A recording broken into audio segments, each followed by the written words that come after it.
అర్థం చేసుకోవడానికి నేను వెళ్తాను. జిల్లా కేంద్రానికి వెళ్ళినప్పుడు మీరు చెప్పినది నేను రాసుకున్నాను. నేను ఒకసారి మన అధికారులతో కూర్చొని మన ఆలోచన ఏంటంటే ఈ కెనాల్ని మనం ఎన్ఆర్ఈజీఎస్ కింద కూడా మనం క్లియరింగ్ చేయొచ్చు.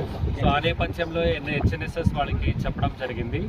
హెచ్ఎల్సి, హెచ్ఎన్ఎస్ఎస్ ఇవి ఏమండి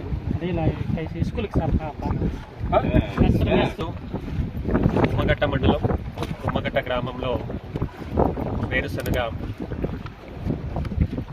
విత్తనాల పంపిణీ కార్యక్రమంలో పాల్గొని తర్వాత బీటీ ప్రాజెక్ట్ని ఇన్స్పెక్షన్ చేయడం జరిగింది. దీంతో పాటు స్థానిక గ్రామస్తులందరితో కూడా సమావేశమై వారి యొక్క వివిధ సమస్యలు మరియు ఈ ప్రాజెక్ట్ మీద వారు ఒక కొన్ని సూచనలు సలహాలు అంటే ఏం చేస్తే బాగుంటుంది, ఎట్లాంటి ఇబ్బందులు ఎదుర్కొంటున్నారనేది వాళ్ళతో మాట్లాడటం జరిగింది. మరి ముఖ్యంగా ఉన్న కెనాలు చివరి గ్రామం దాకా వెళ్ళాలంటే అది చాలా క్లియర్గా ఉండాలనేది ఒక ఆలోచన వాళ్ళు వ్యక్తం చేశారు. దానికి ఎన్ఆర్ఈజీఎస్ కింద ఎంతవరకు కవర్ చేయగలుగుతామో అది కవర్ చేస్తాము.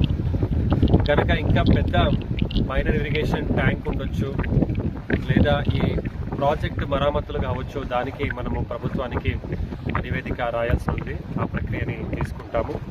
అలాగే ఈసారి వర్షము బాగా రావటం వలన వేరుశనగ పంపిణీ మొదలైంది. అలాగే రెడ్ గ్యామ్, కాటన్ ఇంకా వివిధ క్రాప్ కూడా పంపిణీ కార్యక్రమం మొదలు పెడతాము.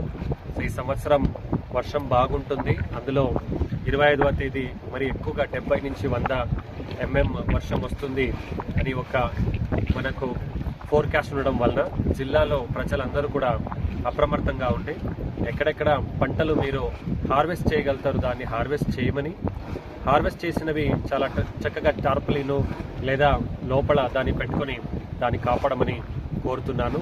గ్రామ స్థాయిలో, మండల స్థాయిలో కూడా అధికారులు రైతులకి సమావేశం పెట్టి దీని గురించి అవగాహన కూడా పెంచబోతున్నారు. దయచేసి రాబోయే అతి ఎక్కువ వర్షంని ఎదుర్కోవడంలో అందరూ కూడా సజావుగా తయారుగా ఉంటామని మరియు సహకరించమని అందరినీ